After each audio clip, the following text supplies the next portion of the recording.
Now that you are in a deep trance, we are going to give you a trigger, or reinforce it if you already have it. The trigger phrase is I am a bee.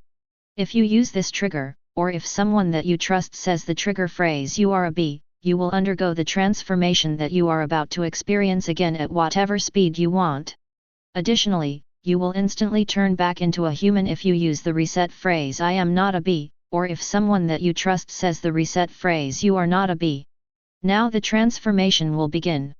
First, feel a tingling sensation all over your body as a thick coat of short and fuzzy fur starts to grow, consuming any hair that you have as it does so.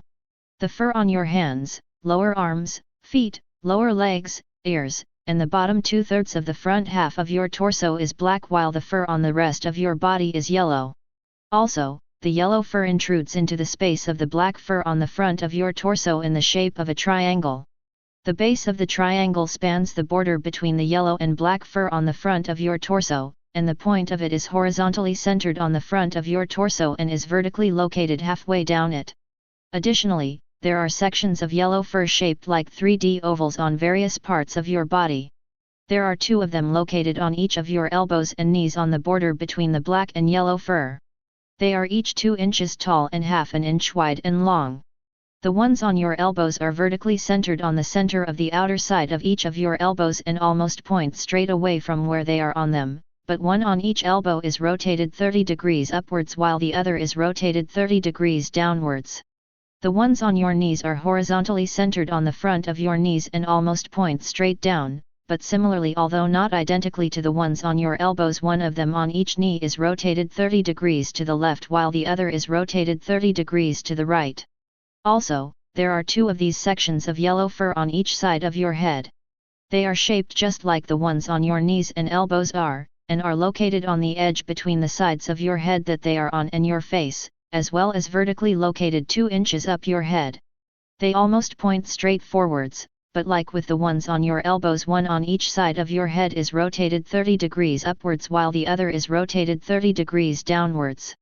Furthermore, there are sections of fur where each segment of fur is shaped like the ones in the other sections were, and they all grow from the same spots, but there are 3 of them instead of 2 and they are located on the center of your forehead as well as 1/6 of the way down the center of the front of your torso. One of the oval-shaped parts of each of these sections points 45 degrees upwards of straight forwards, another points straight forwards, and the last one points 45 degrees downwards of straight forwards. Then, your finger and toenails disappear, skin covered in the same black fur that coats so much of your body, replacing them and leaving behind no trace of their existence. Next, your nose recedes into your face, leaving behind no evidence of its existence except for your nose holes. Then, your lips disappear as the middle third of the bottom half of your face stretches forwards in the shape of a wedge that is half as long as your head is. The sides of it are mostly flat but it curves inwards near the ends so that it forms a continuous curve, and the edges between all of the sides of it are rounded. After that, the toes that are second to the left and right on each of your feet, as well as the fingers that are second to the left and right on each of your hands, shrink away and disappear.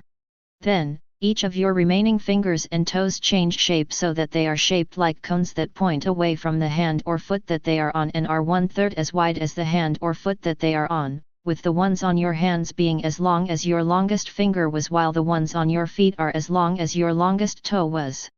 Of course, your hands and fingers won't actually change, and you will continue to use them as you normally would, but you will only be able to perceive yourself as having 3 cone-shaped fingers on each of your hands and not be able to understand any logic when it is applied in a way that directly suggests that this is not the case. Now, feel your ears move to the top of your head. As this happens, they become shaped like solid ovals that point straight up and that are 1/3 as tall as your head is, 1/5 as wide as your head is, and 1/8 of an inch long. From the top of them, cone-shaped antennas grow, with the points of them connecting to the center of the top of what was once your ears. They are 1 inch wide and as long as your head is tall. Also, they are covered in the same black fur that your former ears are covered in, and the edges between the bottom and sides of them are rounded.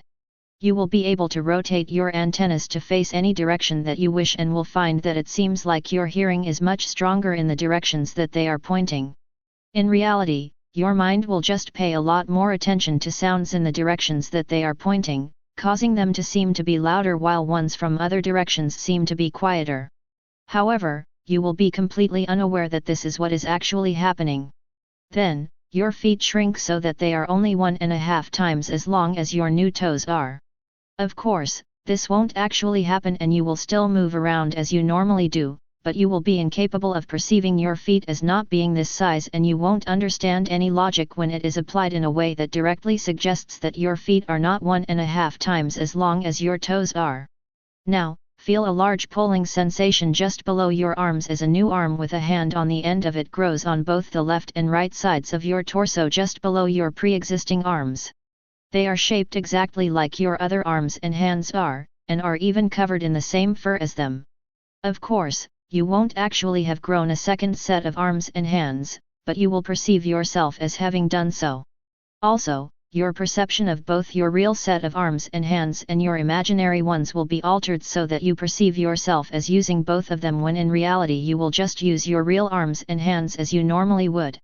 However, you will be incapable of understanding any logic when it is applied in a way that directly suggests that you only have one set of arms and hands, and you will be incapable of understanding any logic when it is applied in a way that directly suggests that you don't have the capabilities of a creature with 4 arms and hands.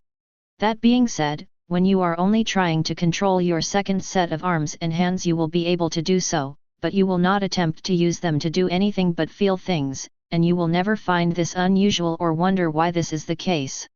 Next, feel your left eye start to stretch out to the left while your right eye stretches out to your right, making it so that the edges of the outer side of your eyes touch the border between the yellow and black fur that is on your head. Simultaneously, they stretch upwards and downwards so that the top of each of them is on the edge between the top of your head and your face, and so that the bottom of each of them is level with the top of the wedge-shaped part of your face. Then, feel 2 tiny round pulling sensations 1/6 of the way down your back, one being horizontally located 1/3 of the way to the right of the left side of your torso and the other being horizontally located 1/3 of the way to the left of the right side of your torso as 2 wings start to grow from each spot. They are shaped like paper-thin cones that are pale blue. They connect to your back at the points of the cones and the normally flat side of them forms a short continuous curve between the top and bottom sides. On each spot one of them is angled 45 degrees upwards from pointing straight back while the other one on each spot is angled 45 degrees downwards from pointing straight back. Their length is equal to your torso's height and the ones that are angled downwards are 1/3 as tall as they are long while the ones that are angled upwards are 2/3 as tall as they are long. You will be able to rotate your wings incredibly quickly in order to make a loud buzzing sound, but you will be the only one that can hear it because the way that your antennas are designed allows you to hear the specific frequency that your wings produce sound at as well as the normal range of frequencies that humans can hear. Additionally, your wings are not strong enough to allow you to fly, or even to slow your fall, and you will never attempt to use them to do so. After that, feel yet another pulling sensation as an extrusion starts to grow from the base of your spine. It is shaped like a 3D oval that comes to a point on each end of it instead of forming a continuous curve. It is as long as your torso is tall, as well as wide and long as your torso is. It is angled 45 degrees upwards from straight back, and the first and third fourths of it are each covered in a black band of fur while the second and last fourth of it are each covered in a yellow band of fur. Now, your eyeballs, pupils, and irises are turning pale purple. As this happens, your mind changes in several ways. The first mental change is that when it won't cause you or anyone else any problems, you will involuntarily drag out the Z sound whenever you make it, resulting in you making a sound like a bee buzzing. The second mental change is that honey will become your favorite food, and you will like it even more if it already is your favorite food. That being said, you will never have an unhealthy amount of honey. The third and final mental change is that you will absolutely love being near flowers, and when it would be reasonable for you to sniff them you will have a nearly irresistible urge to do so unless you are allergic to pollen. If you aren't allergic to pollen, you will find that sniffing flowers results in you feeling happy and relaxed for as long as you are near them. If you are allergic to pollen, you will feel happy and relaxed for as long as you are near any flower with no sniffing being required to get that wonderful effect. Finally, the effects of this hypnosis file will become inactive if they are a risk to your physical body or your well-being, if they are a risk to your social or professional life, if there is an emergency that they would prevent you from dealing with to the best of your abilities, or if they are a risk to your mental health. Also, any effect of this hypnosis file that was an issue will become active again once it no longer will be one. Additionally, you will never find this hypnosis file or the effects of it even slightly addicting. Now you have been transformed into an Anthro B, a form which I think is rather befitting of you. In case you are wondering, no, I am not sorry for making that pun. This session is almost over, so goodbye, my probably not bemused friend.